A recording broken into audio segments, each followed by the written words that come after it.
The story begins in the realm of the Omni-Kings, where Zeno sits contemplating the recent tournament of power. The Grand Priest notices Zeno's thoughtful expression and asks what occupies his mind. Zeno reveals he's been thinking about the tournament of power. Never before had he witnessed such an incredible competition in any game or event across the multiverse. The Grand Priest, understanding Zeno's excitement, asks if Zeno desires another tournament. Zeno responds enthusiastically that he absolutely wants one, but wonders what reason they could give for hosting it. After all, following the first tournament, all the gods of destruction have paid much more attention to their universes. The mortal levels across all universes have improved significantly.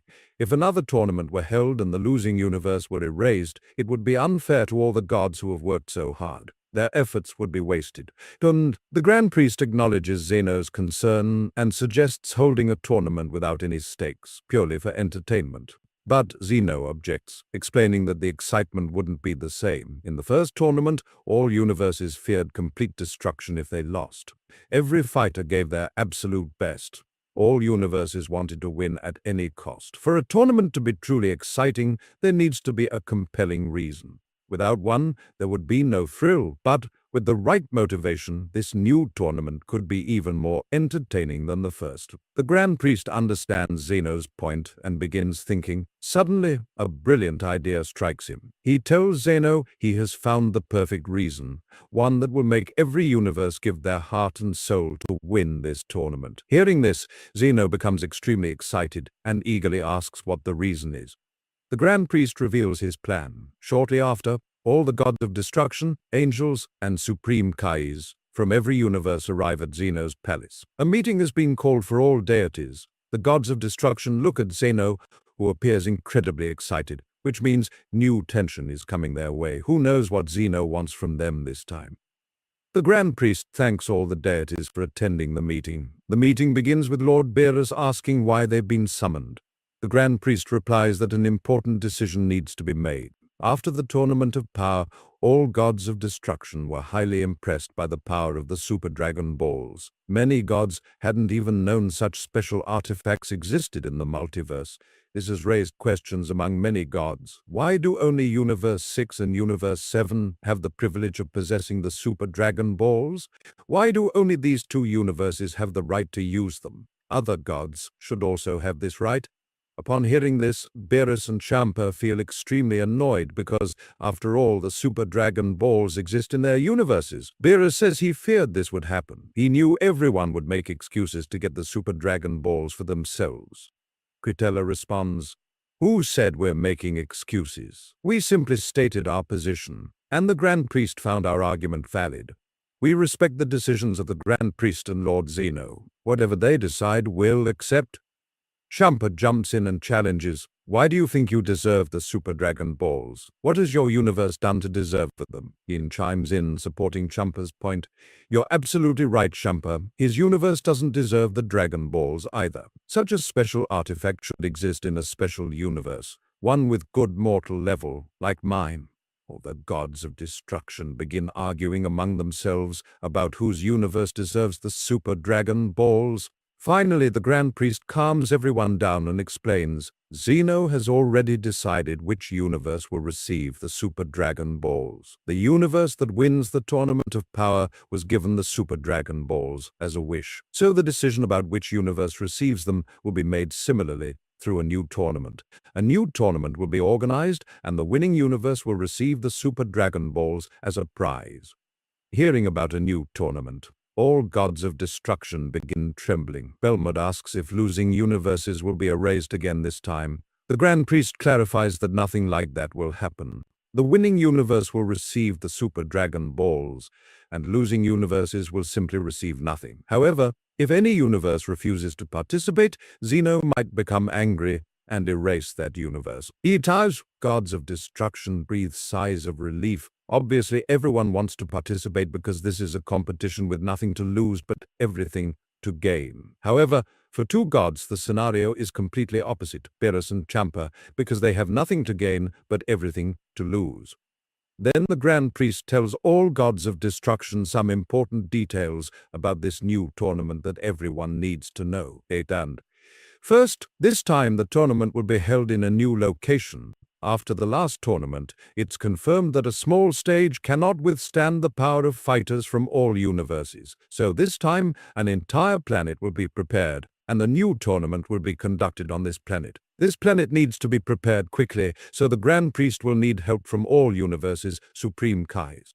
Second, this time, not 10 but only 5 fighters will participate from each universe. Some changes were necessary to prevent this tournament from becoming too similar to the last one, and this is a major change. Third, and most important, those universes with good mortal levels must be thinking that last time they didn't participate for this reason, but this time they'll definitely want to participate. They also want the Super Dragon Balls. So if they're thinking they'll be given an advantage again, there's good news. This time they'll also receive a significant advantage which will be revealed before the tournament starts. For now, this information is sufficient. The meeting ends here. All of you can return to your universes. The Supreme Kais from all universes come to drop off the gods and angels on the planet, then return to help the Grand Priest prepare the tournament planet. The story shifts to Goku, Vegeta, and Broly on Beerus's planet. Goku and Vegeta are having a small battle, while Broly carefully watches both Saiyans fight. Beerus arrives and tells them about this new tournament. Broly is quite nervous because he's only had one battle in his entire life. Vegeta isn't very happy either. He wants to focus on his training, but now a tournament has come in between. However, Goku is extremely excited. A new tournament means new powerful warriors. 2 fighters from their universe are confirmed, Goku and Vegeta. As for Broly, Beerus won't allow him because Broly hasn't learned to control his power properly yet. Seeing Gohan's beast power, Beerus selects Gohan as the 3rd warrior. Goku suggests Piccolo as the 4th warrior. Piccolo and Gohan's teamwork could prove very useful. Now, who will be the last warrior? Goku suggests Frieza. Vegeta feels annoyed at this. He says they don't need Frieza. Broly would be better instead. But Beerus insists that based on what Frieza accomplished in the first tournament, Frieza will definitely be on the team. Whis uses his staff to search for Frieza, but surprisingly Frieza cannot be found anywhere in the universe. Where is Frieza? Will he join Universe 7's team before the tournament starts, or will Universe 7 have to go with just Broly? Goku starts thinking aloud. Where could Frieza have gone? He's never left the universe before today. Vegeta replies, "Why think so much? Obviously he must be up to something bad. What else can you expect from him?" Goku asks Beerus, "So what do we do now?" Beerus responds, "There's not much time left before the tournament starts. Searching for Frieza would be a waste of time. So instead of Frieza, our 5th warrior will be Broly." Broly's face shows nervousness. Goku reassures him, "Don't worry, instead of being scared of this tournament, focus on the excitement of the upcoming fights. Besides, your power will surprise many deities." Broly understands Goku's words and begins to feel more confident. The story moves to Universe 6, where Hit is doing his work. Suddenly he hears Vados's voice. Vados tells Hit about this new tournament, but Hit also refuses to enter, explaining he has many tasks to complete. He'll be free a year from now. If Vados needs Hit, then she can contact him. But Vados tells Hit that compared to before, Champa will pay him 10 times more. So Hit agrees, postponing all his work for one day. The story shifts to planet Sadala, where Kaba and Caulifla are sparring. Both Saiyans want to show Universe 7's Saiyans that they're not inferior. After the Tournament of Power, Kaba and Caulifla have trained extensively and unlocked many new powers during their training. Kale doesn't train much due to her nature, but according to her potential, Kale just needs the right moment to take her power even further. Both Saiyans are training when they suddenly notice their universe's god of destruction, Champa. Champa has been watching their battle for quite some time. Champa says, "Good thing you're both training. Your power must have increased significantly, and this power will be very useful to Universe 6. The 3 Saiyans don't understand what Champa is talking about. Then Champa tells all 3 about this new tournament. Kaba and Caulifla become extremely excited after hearing this. Finally, they have another chance to prove themselves. 4 participants from Universe 6 are ready. Hit, Kaba, Kale, and Caulifla. Who will be the 5th warrior remains to be seen. Now, let's move to Universe 11. The universe that perhaps would have won the Tournament of Power if Jiren had eliminated Goku earlier. First, we see Toppo training on Belmod's planet. Toppo is going to become Universe 11's next god of destruction. Belmod and Margarita approach Toppo and tell him what happened at the deities' meeting. Toppo responds that this is a great opportunity. The Super Dragon Balls will be very useful too. Belmod agrees, saying exactly, these special artifacts will help them greatly in times of trouble. Belmod tells Toppo that he'll have to select Universe 11's participant fighters. Toppo mentions there's one problem. Jiren probably won't agree. Belmod will have to convince him personally. Belmod says he knows very well how to convince Jiren. The story shifts to Jiren, who is meditating. He opens his eyes because he feels Belmod's presence. Belmod says, "What's this, Jiren? Every time your power surprises me." Jiren explains he's been working on his weakness that appeared in the Tournament of Power. Belmod responds, "Then you should test whether your training is showing results. What do you think? Will you participate in another tournament?" Belmod's words put Jiren in thought, because Belmod knows exactly how to convince Jiren for this tournament. Belmod continues, "If I were in your place, I wouldn't think so much, because in this tournament, that person is coming, the one who defeated you. This time, you'll have a chance to avenge your loss." After hearing this, how could Jiren refuse? He needs to show Goku that he's the strongest in the multiverse. Jiren agrees.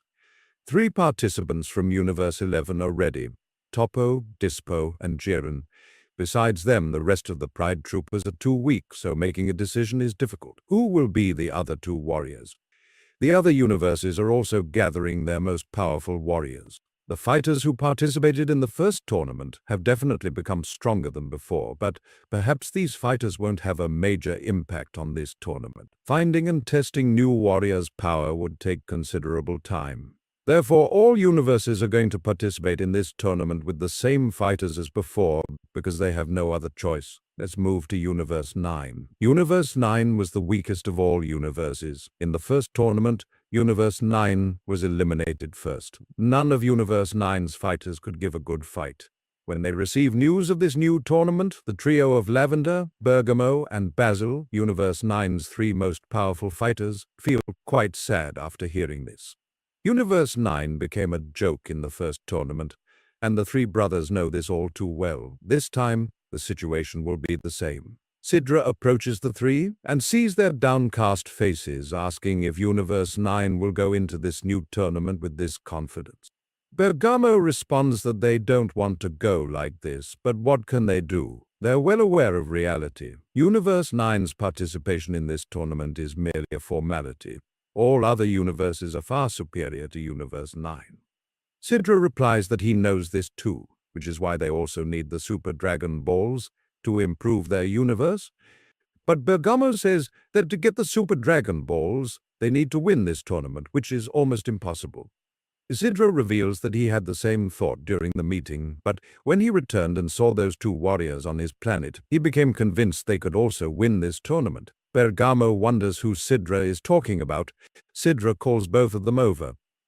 The 3 brothers see these 2 warriors, feel their power, and the 3 brothers become convinced that if these 3 participate in this tournament from Universe 9's side, Universe 9 can also win this tournament. Other fighters also learn about this new tournament, but this time they don't need to worry because this time no universe is in danger. Goku, Vegeta, Gohan, and Piccolo say goodbye to their families and friends and prepare to leave for this new tournament.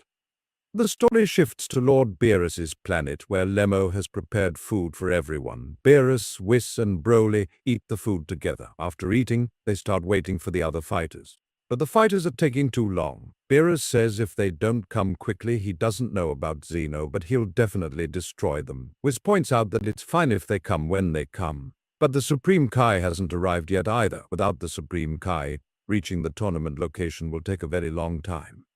Hearing this, Beerus's headache increases even more. Finally, after some time, Goku, Vegeta, Gohan, and Piccolo arrive at Beerus's planet. Beerus looks at everyone and says, "What's this? You could have come leisurely. What was the rush?" Goku responds, "Well, all the work was finished, so what's the point of staying? So I thought let's go a bit early." Vegeta says, For once, use your brain properly, or else one day you'll get us all killed along with you, B. A while after the fighters arrive, the Supreme Kai finally arrives at Beerus's planet too. The old Supreme Kai looks very tired. In such a short time, all universe's Supreme Kais prepared a planet for this new tournament, so obviously all Supreme Kais are very exhausted. Seeing the Supreme Kai's condition, Whis asks if he knows anything that could help Universe 7, and what kind of planet has been prepared. The Supreme Kai explains that the Grand Priest has strictly forbidden them from revealing anything. Broly says goodbye to Chile and Lemo. All members of Universe 7 arrive at the new tournament's location. All members look around. This planet is very large and very unique. The Supreme Kai explains that all Supreme Kais used their maximum power to create this planet. The material this planet is made from is 10 times stronger than the material that the Tournament of Power stage was made from. The Grand Priest had guessed that all participants would have become much more powerful, so he decided to create this planet with such strong material. One by one, all universes start arriving for this new tournament. Goku looks at the other fighters' faces, and all faces seem quite familiar to him. Universe 6's participants have also arrived here. Kaba and Caulifla approach Goku and Vegeta. Goku looks at Caulifla and immediately realizes she has become much stronger than before. Caulifla tells Goku she's been waiting for this opportunity. Now she'll take her revenge on Goku. Goku replies, "If you don't want to get out of the tournament quickly, don't make the mistake of fighting me. You've become much stronger than before, but you still won't last long against me." Kaba approaches Vegeta. Vegeta feels Kaba's power and says, "If you don't want to get out of the tournament quickly, just stay around me." After talking to Kaba and Caulifla, Universe 7's team's attention goes to Universe 9. Seeing Universe 9's two new participants, everyone is surprised. Frieza steps forward and says hello to everyone. Beerus tells Frieza, "So that's why Whis couldn't find you anywhere in the universe, because you weren't in Universe 7 at all. You were in Universe 9. Beerus is very angry, but this tournament was conducted by Zeno, so Beerus can't say anything to Frieza. Goku asks, "Who's that other person with Frieza?" Frieza reveals it's his older brother, Cooler. Vegeta exclaims, "So I heard right, Frieza has an older brother too." These conversations are happening when, like last time, Universe 11's entry happens last and surprises everyone. Goku, Vegeta, and Frieza, all three feel Jiren's power, and all three understand that this time, Jiren is going to destroy everyone. And all universe's members have arrived. Finally, Zeno and the Grand Priest also arrive. The Grand Priest thanks all fighters for participating in this tournament. The Grand Priest explains that there's not much time left before the tournament starts, so now everyone will be told about some rules of this new tournament.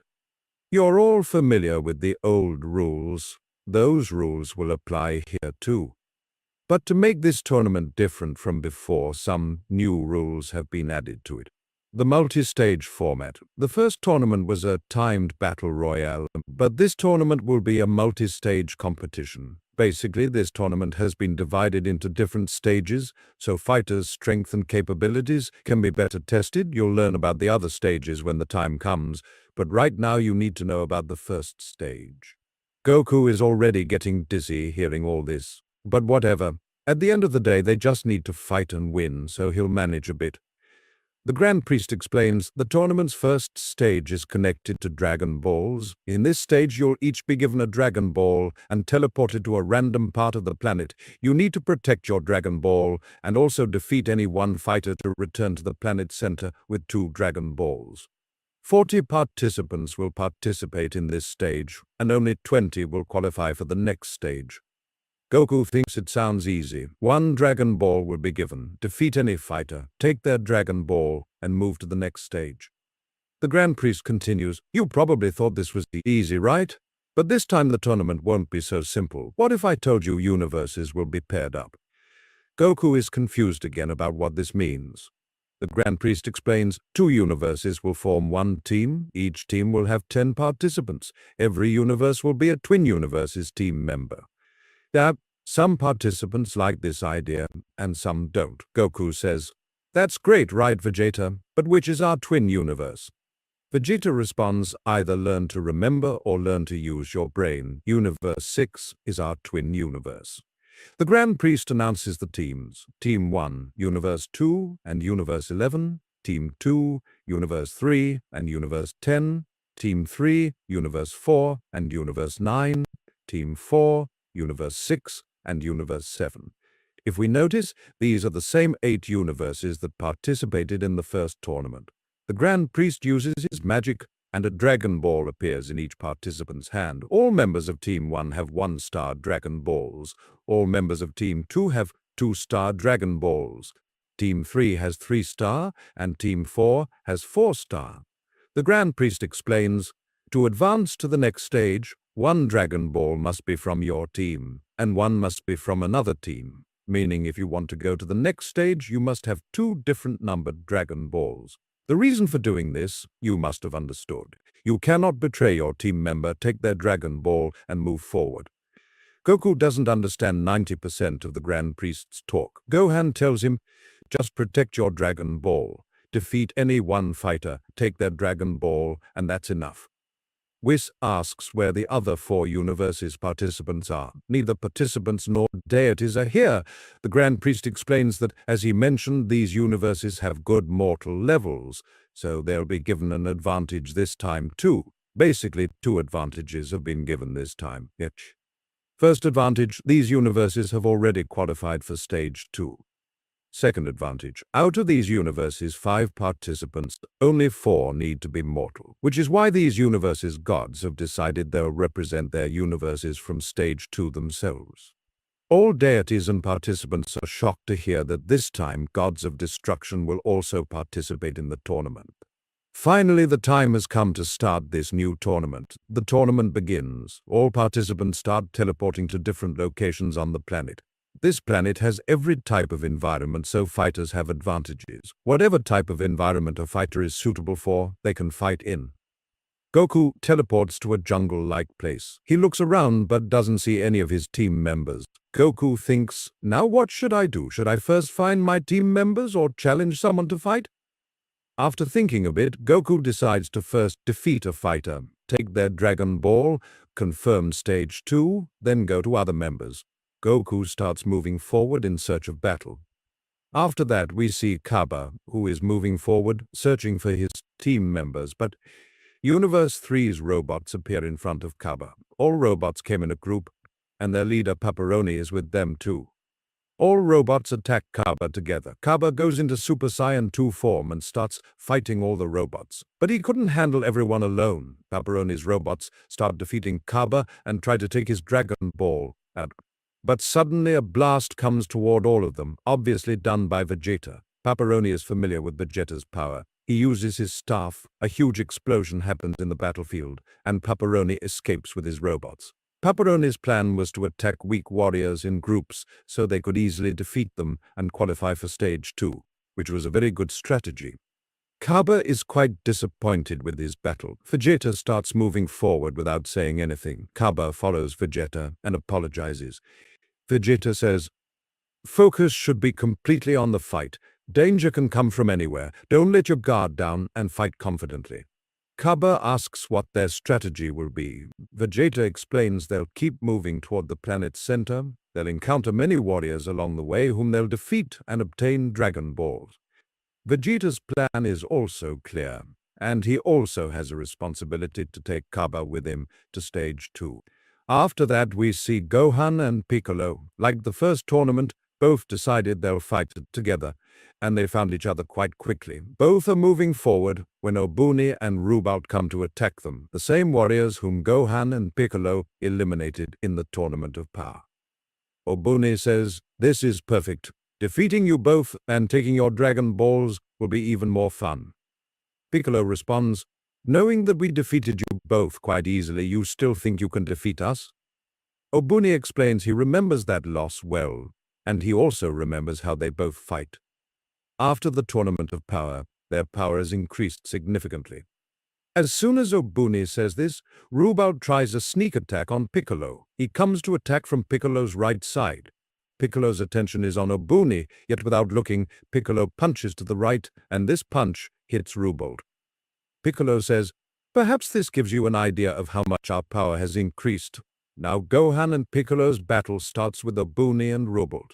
Meanwhile, the story shifts to Topo. I mean Frieza. Frieza's nature we all know. When and what he'll do, no one can predict. Like right now, you probably didn't predict that Frieza has already defeated one fighter and obtained their Dragon Ball too. Frieza could easily go to the planet's center and qualify for Stage 2. But Frieza doesn't do this because his plan is to interfere in others' work. This guy has a lot of intelligence and moves forward with complete planning. Speaking of planning, let's move to someone who doesn't believe in planning at all. Jiren. Jiren is analyzing all fighters from above in the sky, but he doesn't interfere in anyone's fight. Jiren calmly waits for a fighter to come challenge him. But who would be crazy enough to challenge Jiren unnecessarily and shoot themselves in the foot? Now let's move to one powerhouse warrior of the tournament, Broly. Broly is participating in a tournament for the first time. None of the tournament's fighters have ever seen Broly before. Broly is nervous. He tries to keep himself calm so he doesn't go into berserker mode. He starts searching for his team members when suddenly someone attacks Broly. Broly steadies himself and looks around, but there's no one around him. Broly doesn't understand who attacked him when suddenly someone hits Broly again. You've probably guessed. If not, it's Universe 4's bug that eliminated Piccolo. Its size is very small, so Broly can't see it. Broly focuses completely and gets ready for the next attack. Damon comes to attack Broly again, and again Broly has no idea where the attack came from.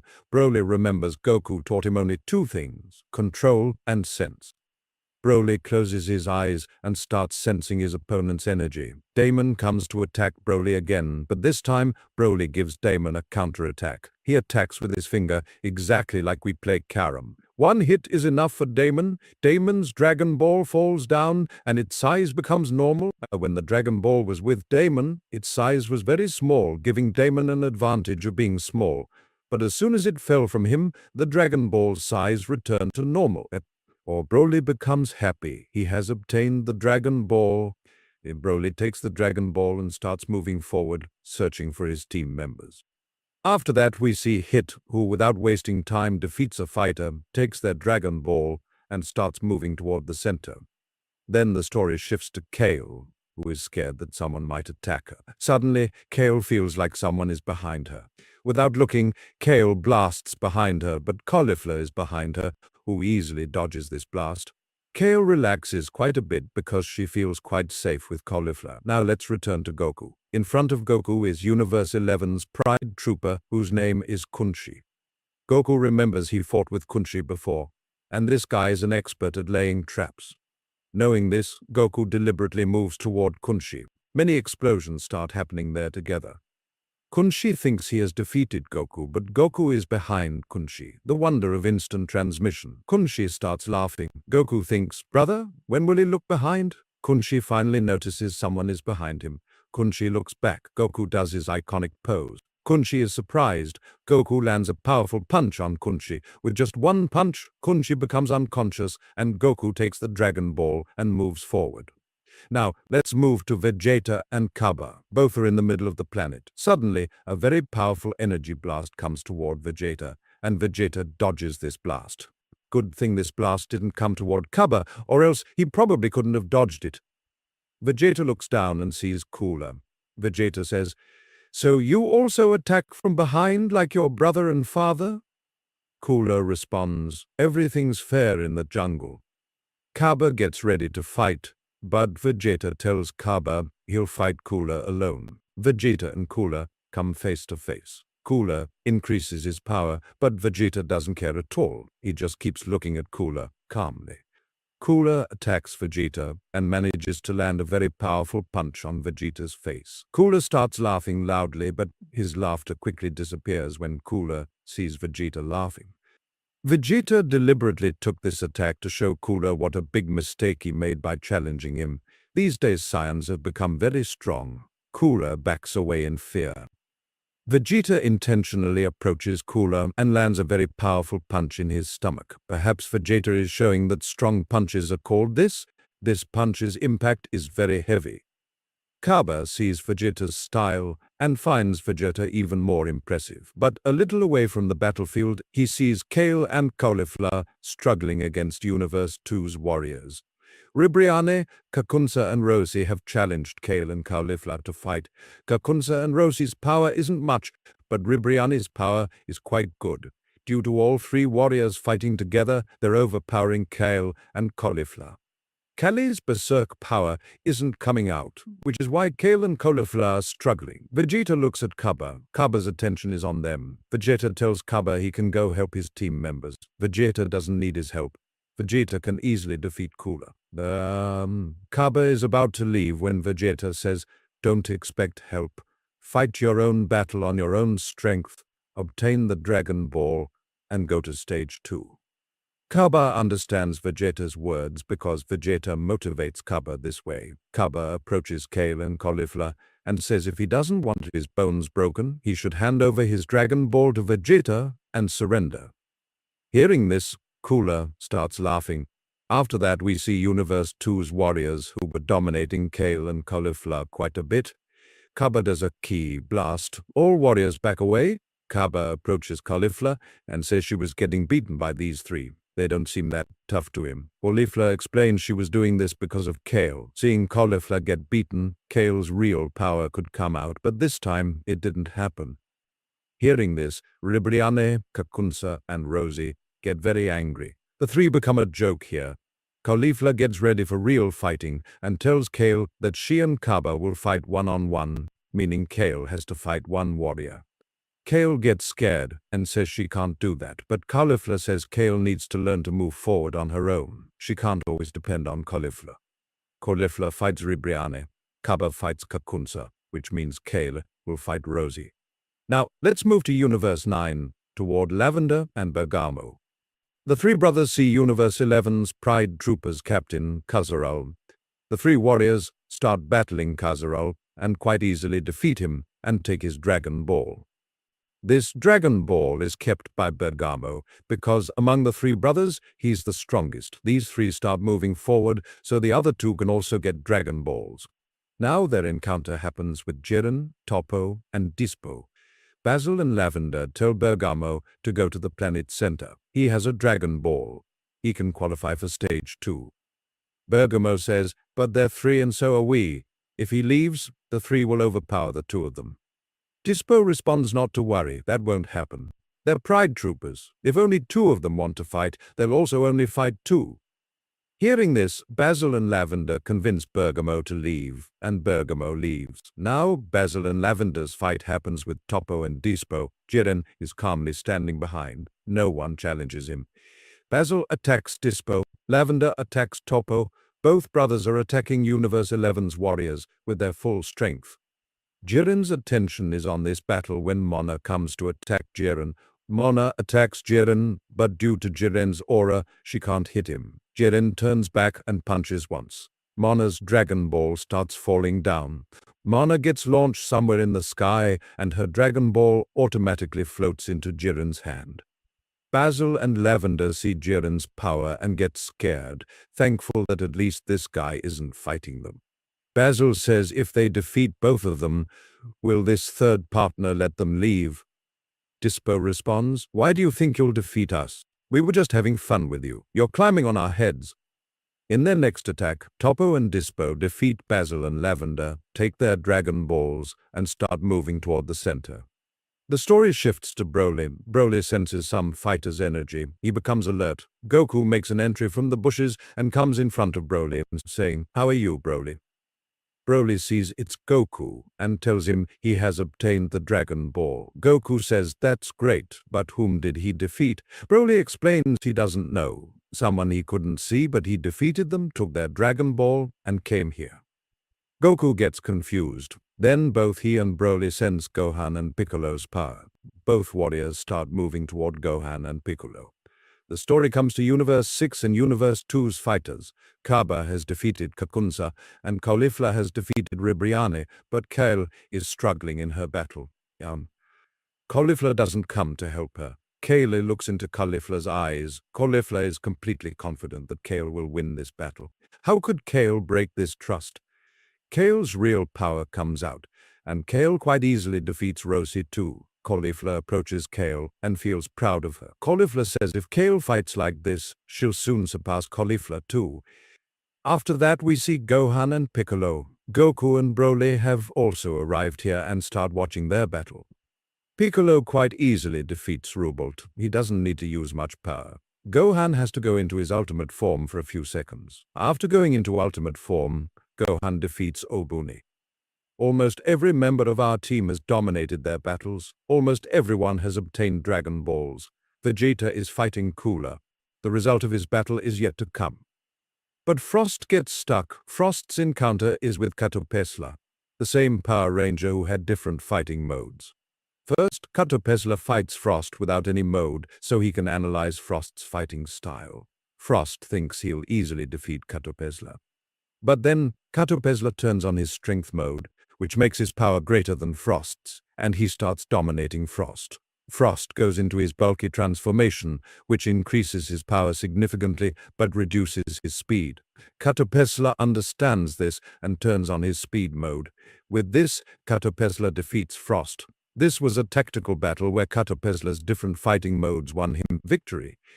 Now let's move to Vegeta versus Cooler's battle. Cooler transforms into his golden form. Vegeta sees this and then notices one thing. Vegeta transforms into Super Saiyan God form, which is a very good idea. This form drains very little stamina and even heals the user. Cooler attacks Vegeta. Vegeta just focuses on dodging and blocking. Cooler is using his full strength, and Vegeta goes on the back foot. Vegeta takes a bit of damage too. But Cooler very quickly starts slowing down. His attacks become quite weak. Actually, Cooler had acquired this form only some time ago, so he can't maintain this form for long. Vegeta had understood this, which is why he was just dodging and blocking until now. Finally, now it's Vegeta's turn to show his real strength. Vegeta shows his real power and makes Cooler's life hell. He doesn't even give him a chance to get up. He breaks every bone in his body, and Vegeta also gets the Dragon Ball. Almost every participant has completed their battle. Stage 1 is about to complete quickly. Here. Stage 1 battles end. 40 participants participated in this stage, of which 20 have lost and 20 are going to the next stage with their victory. All participants arrive at the planet's center. Some platforms have been created here. Each team lands on a different platform. The participants who lost automatically teleport to the spectator seats. Now, let's first see from this stage which universes how many participants have qualified for the next stage. Universe 2, only one fighter, Himasa, has qualified. Universe 3, 3 fighters, Paparoni, Nadirama, and Katopesla. Universe 4, 1 fighter, Damon. Universe 6, 4 fighters, Hit, Kaba, Caulifla, and Kale. Universe 7, 5 fighters, Goku, Vegeta, Gohan, Piccolo, and Broly. Universe 9, 2 fighters, Bergamo and Frieza. Universe 10, 1 fighter, Napapa. Universe 11, 3 fighters, Toppo, Dispo, and Jiren. Count and tell me it's 20, right? 2 fighters were quite powerful and could have come to stage 2, Frost and Cooler, but they chose wrong opponents. Frost and Cooler could have moved forward if they had carefully chosen their opponents. Goku tells Vegeta, "Man, it wasn't as fun as I thought. I only got to battle 1 fighter. Couldn't find another. The planet was very big." Vegeta responds, "So that's good, right? Fighting more reduces stamina a lot, and who knows how many rounds are left." Goku says, "But man, the fun of fighting should also come. I got an opponent who had no strength at all. No fun at all."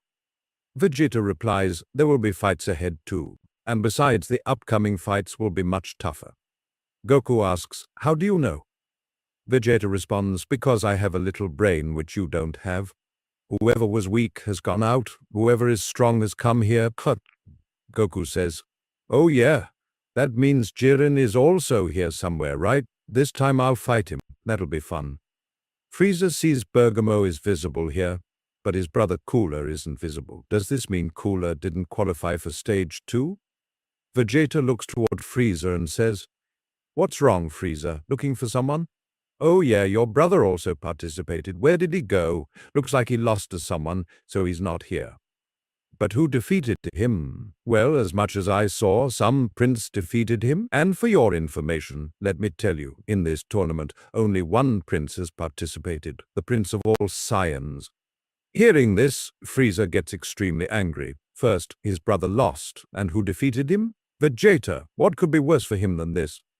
But Frieza calms his anger because he knows that in anger his entire plan could flop, and right now he needs to focus on the next stage.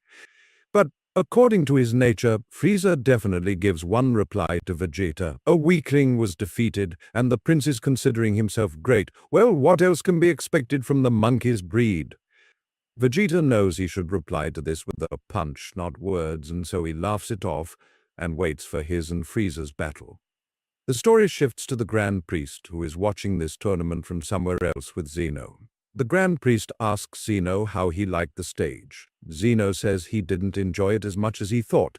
This stage finished quite quickly. The fights weren't that good either. Everyone seemed quite weak. The Grand Priest explains that actually all fighters were saving their stamina for Stage 2. And the way Stage 2 has been designed, with the rules that will apply there, he's sure Zeno will like this stage very much. Zeno asks if the fights will be very interesting. The Grand Priest confirms absolutely. This time, the fights will be much more entertaining. Hearing this, Zeno gets very excited and tells the Grand Priest to quickly start Stage 2. The Grand Priest, following Zeno's words, appears before all fighters. First, the Grand Priest congratulates all warriors who qualified for Stage 2. The Grand Priest explains, as you all know, it's time to start Stage 2, and 4 more universes are going to participate in this stage. Now, all 4 universes that are going to participate in Stage 2, all these universes' gods of destruction are here, but none of their universes' fighters are here. Goku doesn't understand what's happening. Goku asks the Grand Priest if no mortal from these universes will participate. The Grand Priest says the gods of destruction will have to answer this. Liqueur says whether to bring mortals or not was the same. After all, one of the gods is going to win this tournament. The Grand Priest asks, so you're all going to participate alone from your universes? All gods agree to this? The Grand Priest says, all right then, now you'll all be told some important things about Stage 2. Stage 2 has been inspired by Earth's martial arts tournament. Lord Zeno really likes such battles, which is why this theme has been included in this tournament. Combining all of you, there are 24 participants, but only 6 will be able to qualify for the next stage, or let's say, the last stage. Goku gets confused and asks the Grand Priest that according to the martial arts tournament, 2 warriors fight each other, 1 wins, which means out of 24, 12 should go forward.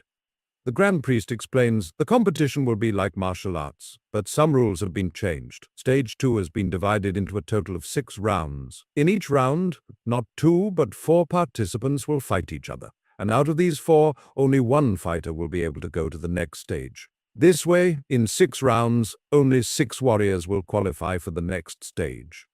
Goku says, okay, that's cool. 4 warriors will fight each other at once. That'll be really fun. The Grand Priest continues, now you must all be thinking which warrior will fight in which round. How will this decision be made? First, this will be decided by a small game. You are all 24 participants. Each of you will be randomly allotted a number. Zeno has a box with 24 balls inside. Each ball has a number. Zeno will randomly pull out 4 balls for each round, and this way, 4 participants will be selected for each round. All fighters understand this round well, but there's still one twist remaining. The Grand Priest explains, one important thing you all need to understand, in each round, any random 4 fighters will fight, which means it's also possible that in some round, 2 or more fighters from one universe fight, meaning, in this stage you may have to fight your team members too.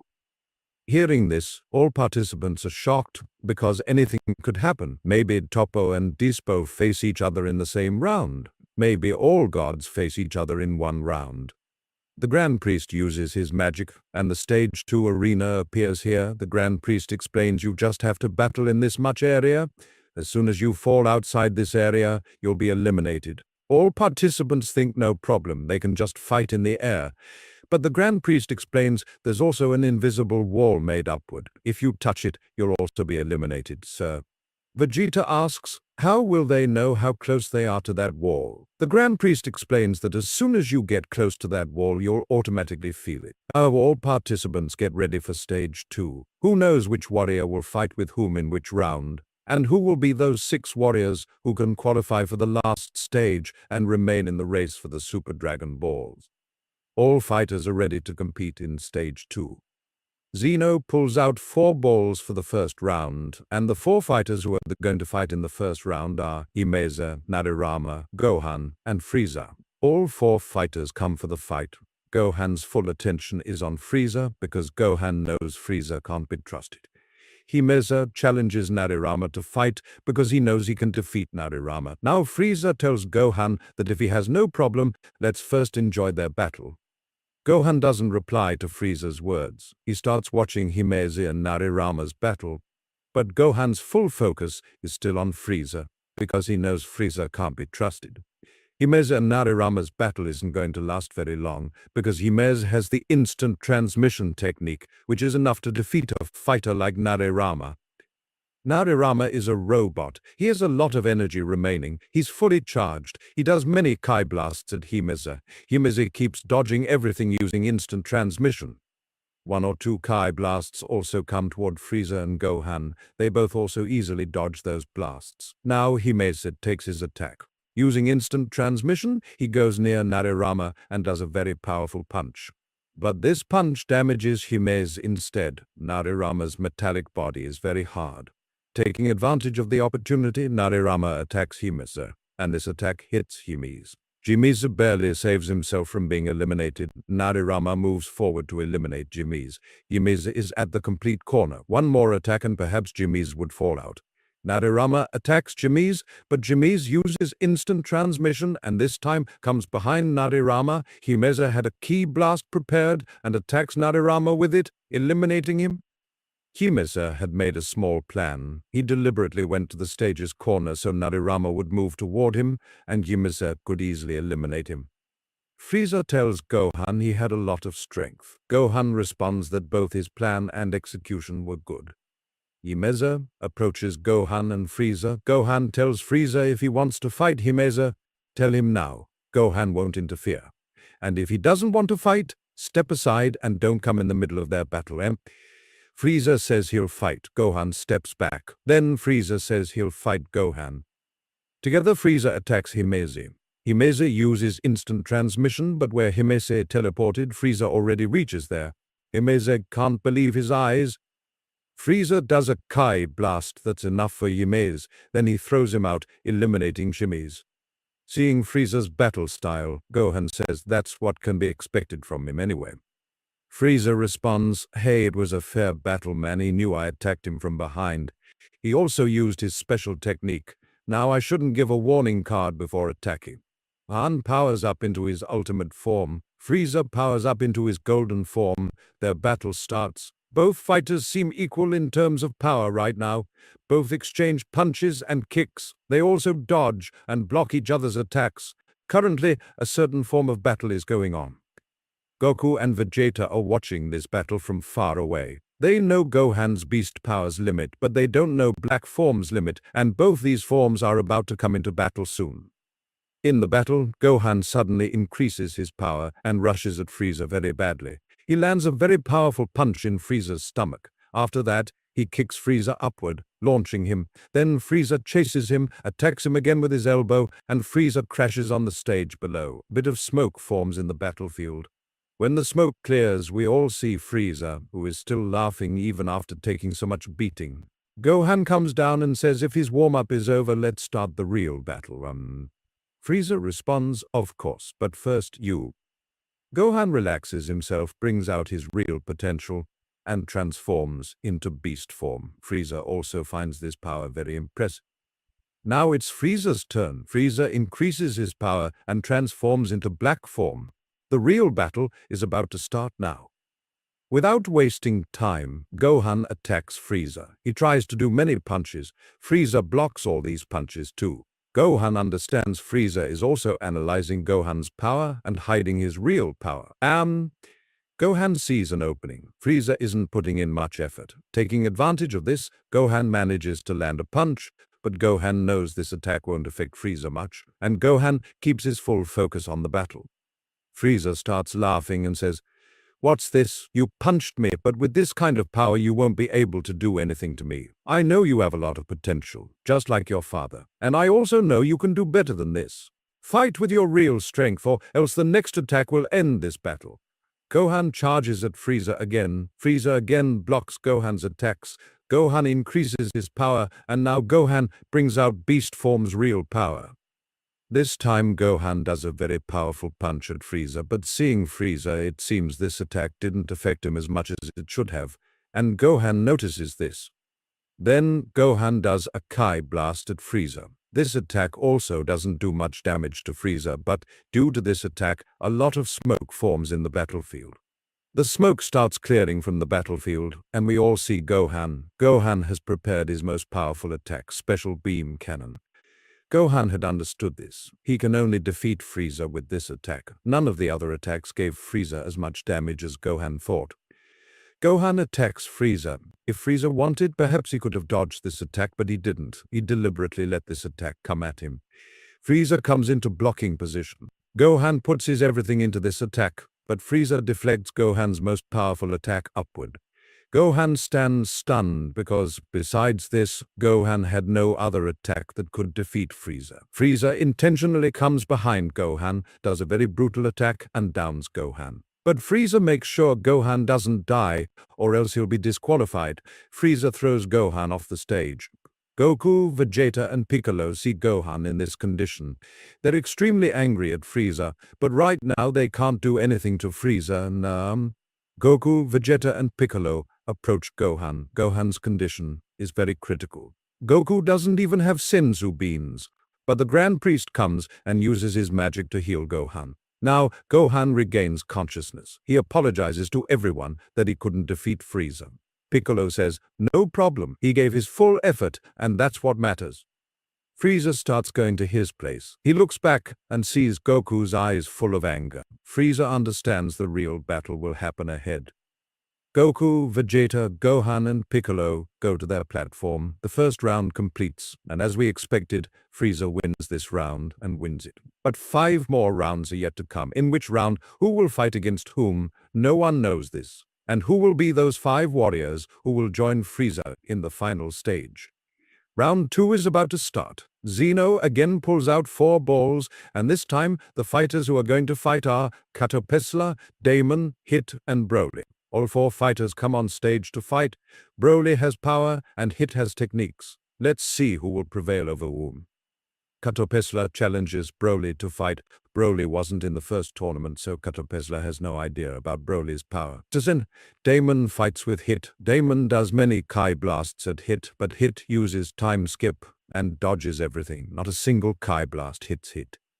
Hit says, "If this is all the strength you have, this battle ends here. With this power you can't defeat me. Go off the stage yourself."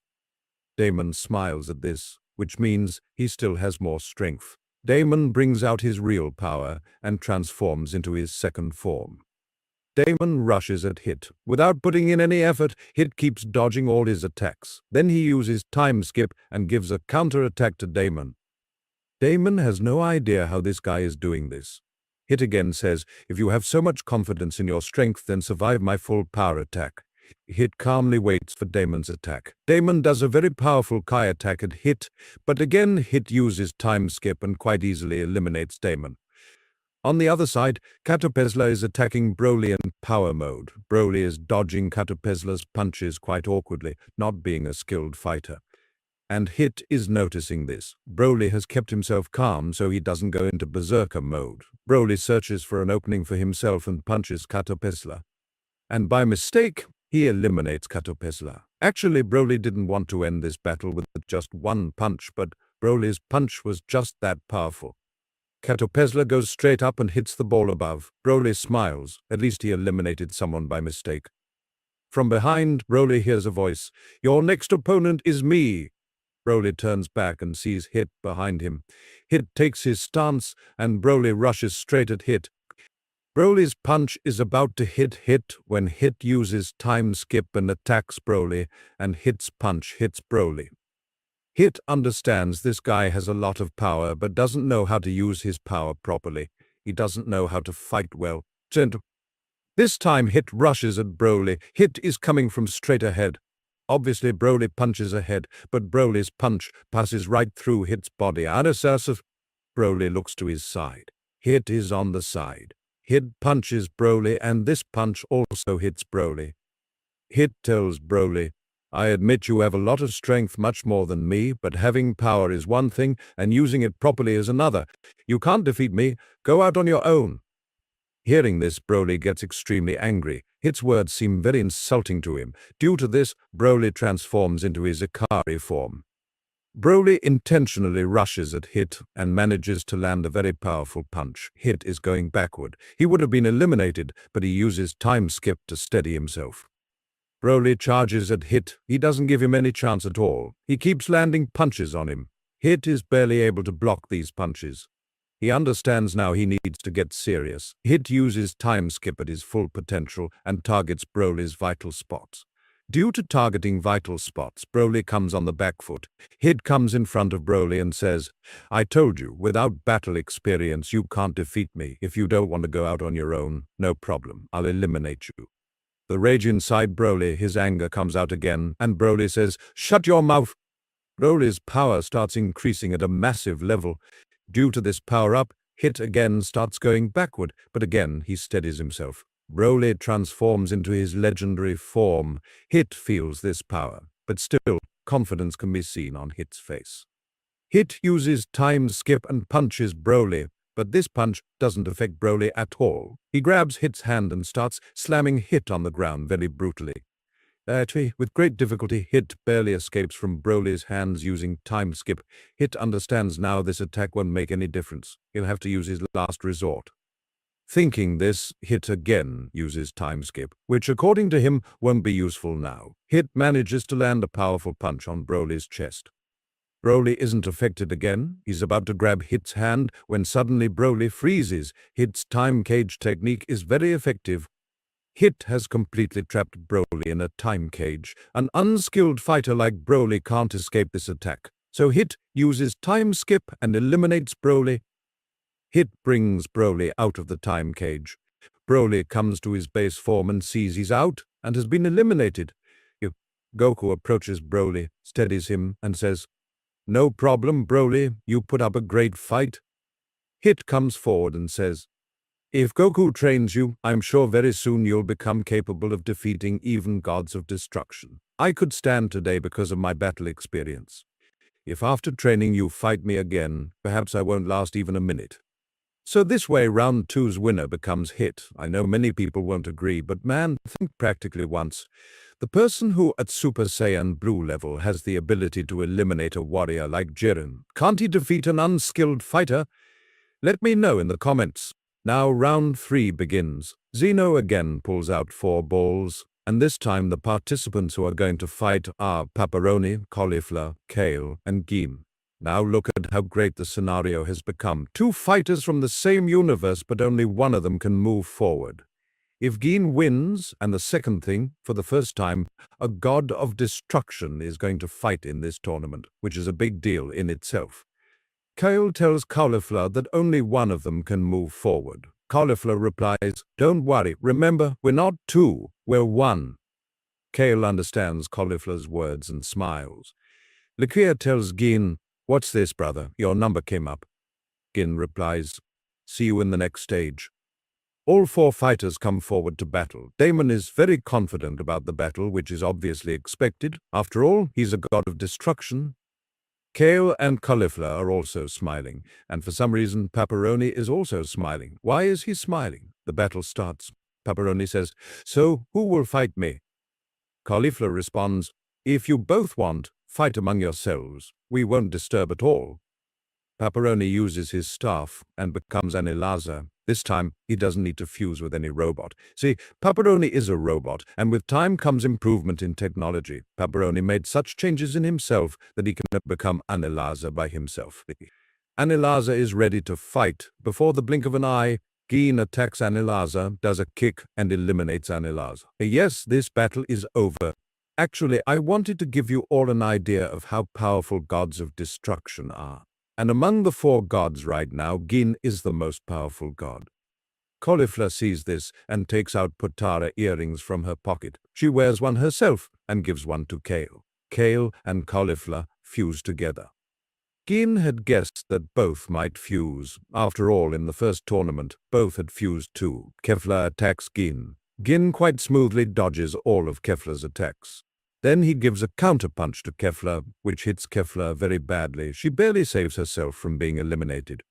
Kefla understands hiding power will be of no use. She powers up and transforms into Super Saiyan 3 form.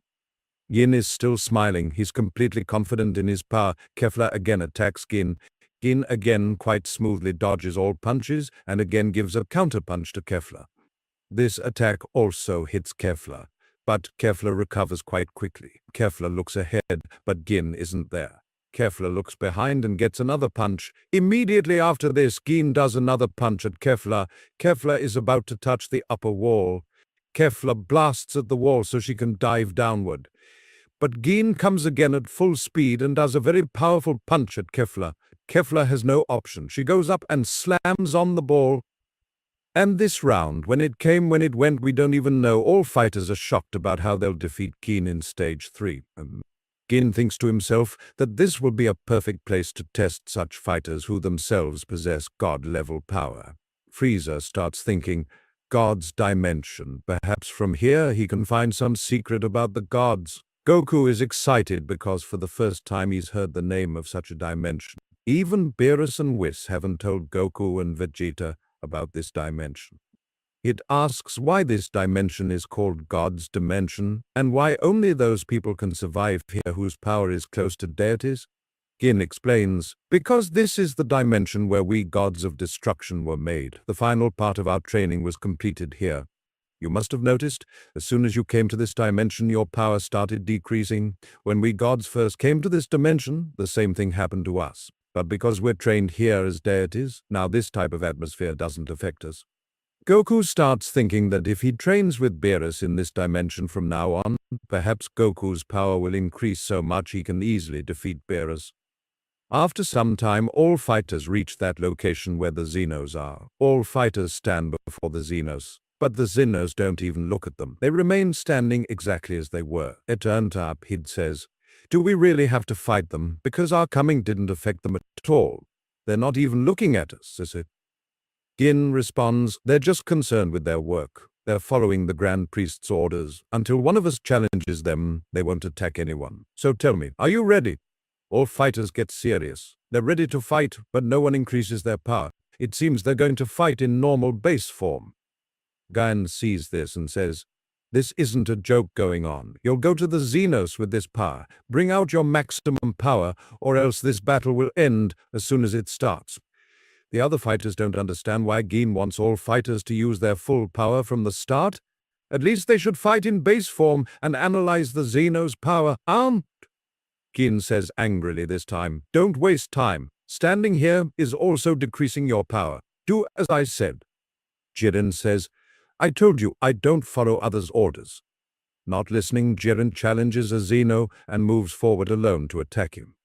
The strange thing is, despite Jiren's challenge, that Zeno doesn't move from his place. He remains standing exactly as he was. Jiren is about to reach the Zeno when suddenly he gets hit by something and goes backward. None of the other fighters understand what suddenly happened.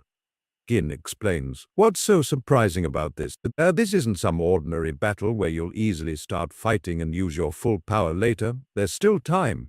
Understand? Jiren's failed attempt and Gin's words have given all fighters and us an idea of what level fighters the Zenos are. I mean, a fighter like Jiren whose base level comes close to Goku and Vegeta's divine powers, he couldn't even reach the Zeno with this power. Jiren, in anger, starts increasing his power at a very massive level. The other fighters also follow Jiren and start increasing their power. All fighters together move forward to attack the Zeno at full strength. Frieza is at the very back. He still has to execute his plan, so he lets the others go ahead. All fighters are about to attack the Zeno together. But the Zeno puts one hand forward, some force comes from his hand, and due to that force, all fighters launch backward. I mean, with just a small force, all fighters who came to attack the Zeno with their full strength, the Zeno launched them backward without even touching them. After that, what was there? Everyone is in shock, in disbelief. What was this, and what will they be able to do? What will they be able to do? Such is the unreality of his power. The Zeno is also like a mosquito in front of him. All fighters are looking at the Zeno. In a flash, the Zeno comes among them, puts his hand on Hit's shoulder, and Hit goes out of this battle with this touch. All fighters' reactions are worth seeing because the situation has become such that no one understands how to react. Should they feel proud of their power that they got a chance to fight such a powerful fighter? Or should they feel helpless that even after achieving so much power, they're nothing? No one can believe that such beings exist in the multiverse before whom their power is nothing at all. Jiren attacks. The Zeno quite easily dodges his attack. Yin and Frieza attack, but they're attacking or not attacking as if it's equal. All three fighters put in their full strength shower attacks, but not a single attack can even touch the Zeno. Goku and Vegeta step back. Hit is lying down on the ground. He's not capable of battling anymore, but he hasn't died either. From here we also learn how we'll know a fighter is lost. The Zeno will damage him so much he'll almost be in a dying state, but he won't die. And after coming to this state, no fighter can get up either, because this dimension's atmosphere won't let him get up. Jiren, Frieza, and Gin are the most powerful fighters. Goku and Vegeta's power is less than these three. And these three are putting in their full strength in the battle. Frieza has also thrown away his plan and is putting in his full strength. But the Zeno is dodging all Frieza's attacks as if these three's attacks are nothing at all. Goku and Vegeta are standing quietly for some reason and just watching this battle. What's going on in their minds can't be said, but both have become very serious. Goku tells Vegeta, "It's quite a strange thing, right? Whenever we take ourselves up, someone definitely comes to show us that we still have to go much further." Vegeta replies, "So that's good, right? And besides, I'll pray that this series continues like this so I can become even stronger. Facing such powerful opponents brings out the real passion in a Saiyan to take themselves even higher, to increase their strength even more." In the battle, we see the three fighters aren't stopping. They're putting in their full strength. Whatever attacks they have, they're trying everything. But the Zeno stops all three's attacks, does a small attack, and breaks the focus of all three. After that, he comes to Frieza's side. No one gets even a hint of this. The Zeno gives Frieza a hit, and Frieza also goes out of the battle. Gin and Jiren blast ki in this direction of the Zeno, but the Zeno disappears from here. He comes behind Jiren, gives a hit, and Jiren also goes out of the battle. After downing Jiren, the Zeno comes in front of Gin. After becoming a god of destruction, perhaps such fear had never come on Gin's face before. The Zeno also gives Gin a hit, and Gin also goes down. Only Goku and Vegeta remain. Well, Gin, all his talks were true about the Zenos. Indeed, no one can compete with them. The Zeno looks at Goku and Vegeta, but doesn't attack them because Goku and Vegeta's guard is down, and the Zeno will only attack when Goku and Vegeta come to fight him.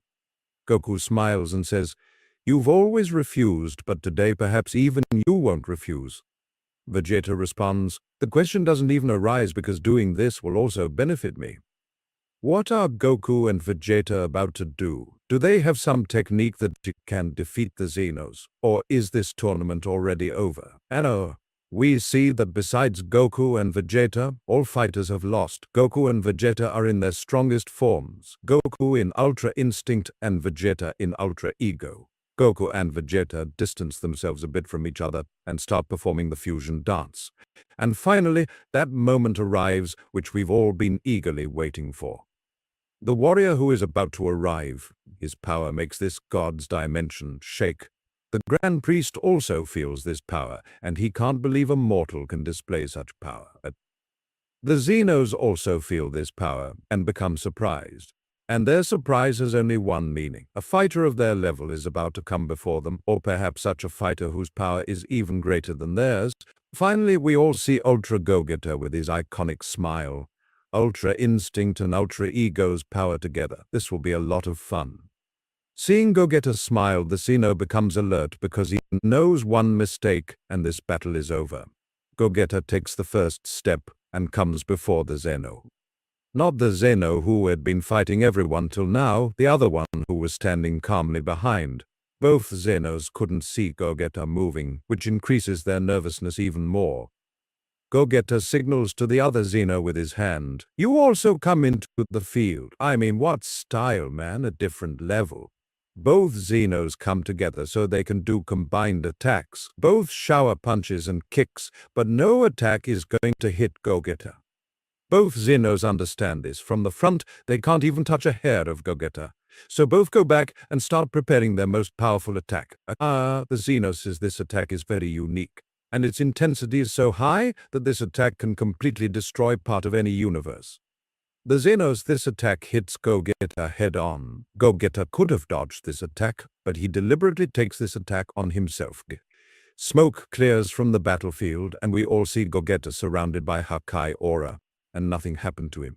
Basically, the Zeno says this attack wasn't Gogeta's level, and the attack that's not Gogeta's level will automatically destroy itself before hitting Gogeta. The Zenos become blank in a way because this was their most powerful attack, and they can't think what to do next. Gogeta is a little away from the Zenos, and in the very next moment, he's just in front of them. Both couldn't catch Gogeta's speed again, and this is perhaps their last mistake. Gogeta lands two powerful punches simultaneously in both their stomachs, and the battle ends here. The Zenos fall forward on the ground and aren't capable of battling anymore. As soon as this happens, Gogeta also splits. Obviously, Goku and Vegeta's power finished in just a few seconds. The tournament ends. Universe 7 wins the tournament again. The Grand Priest comes to this dimension, uses his magic, and sends all other fighters out of this dimension. But Goku and Vegeta are still in this dimension. Why? Because the Grand Priest explains the tournament has ended, but this tournament's winner hasn't been decided yet. The Grand Priest says, I want you both to battle each other so we get a winner for this tournament. Hearing this, Vegeta smiles because he knew this would happen. He agreed to fuse because he has to battle Goku. Goku says, your guess was absolutely right. Vegeta replies, I was confident, or else I would never have agreed to fusion. Goku and Vegeta are ready to fight. Whatever power they have left, they bring it out and once again transform into their strongest forms. Both Saiyans rush at each other. Both are putting in their full strength, pushing each other. Both take a bit of damage and both go back a bit. But suddenly a strange thing happens. Both Saiyans are in their Ultra forms, but suddenly they come to their Super Saiyan Blue forms. Perhaps because after fusing, both had very little power left, and this dimension is further reducing both's power. Both again charge at each other. Vegeta punches, Goku kicks. After that, both blast ki, and this time both come to their normal Super Saiyan form. After coming to Super Saiyan form, both again engage in battle, and they keep doing punches and kicks, but both's attacks are gradually becoming weaker.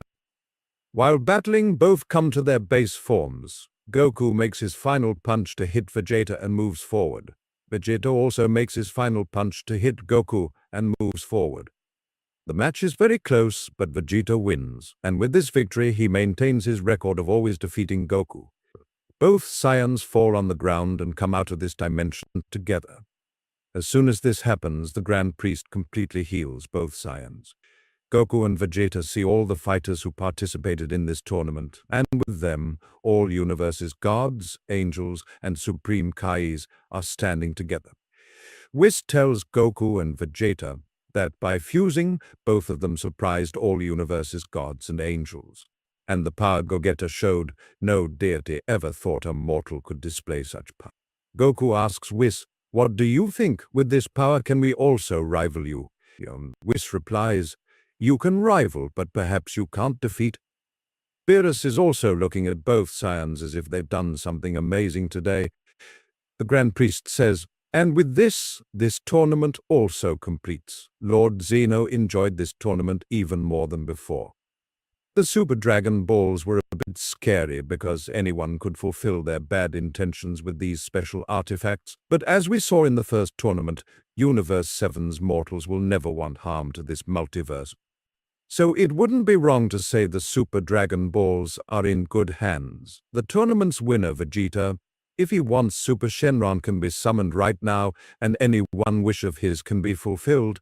Vegeta comes forward and says there's no need to summon Super Shenron because you can fulfill his wish yourself. Send us to our universe as quickly as possible. Today, some fighter's power has convinced us we need to go even further. Following Vegeta's wish, the Grand Priest orders that all members can go to their universes. And guys, finally, this story also completes here. Two things I want to say to you all, and I think you all must also be thinking about both those things. First, let's talk about why Vegeta was decided as the winner. Why not Goku? First, it came to my mind to make the battle a draw. But this brings back the same issue. Who becomes the tournament's winner? This couldn't be decided, so what was the point of having the battle? And why was Vegeta made the winner and Goku defeated? I've already given the reason for this. Maintaining the tradition of Vegeta and Goku's battles, I made Vegeta win. So if you think I did wrong, you can tell me. And if you think sometimes Vegeta should also get a chance, then the story is perfect for you all. Second, let's come to why Ultra Gogeta came. Why wasn't there any other way besides Ultra Gogeta? And could Ultra Vegeta have come because he's even more aggressive? Look, there's only one reason Ultra Vegeta didn't come. Potara earrings. If I put in a plot where Goku and Vegeta already had Potara earrings, it wouldn't be fun. So I preferred Ultra Gogeta instead of Ultra Vegeta because fusion dance can be performed anywhere. And about the power, according to me, both are equal. And was there no other way besides Ultra Gogeta? Like Goku and Vegeta achieve new forms, take their powers up again like every time? Look, I had already covered the concept of Goku and Vegeta's new forms in my first story. And I had a strong reason for how Goku and Vegeta achieved the new forms. Goku and Vegeta trained for 200 years in a unique dimension, and after doing so, they could achieve such forms that they could even defeat deities. And this story was a bit after superhero arc, so obviously giving Goku and Vegeta new forms didn't make that much sense. And look, that's why I finished Ultra Gogeta's thing in just a few seconds. Otherwise, this point would come again. Goku and Vegeta weren't so strong that Ultra Gogeta could maintain this power longer.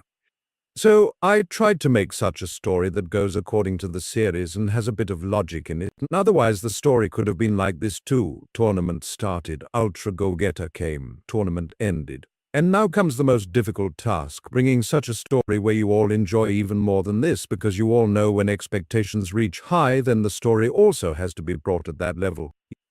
You all quickly go to the comment box and start giving your suggestions. Which story you all want me to cover, and what story should it be that fulfills everyone's expectations?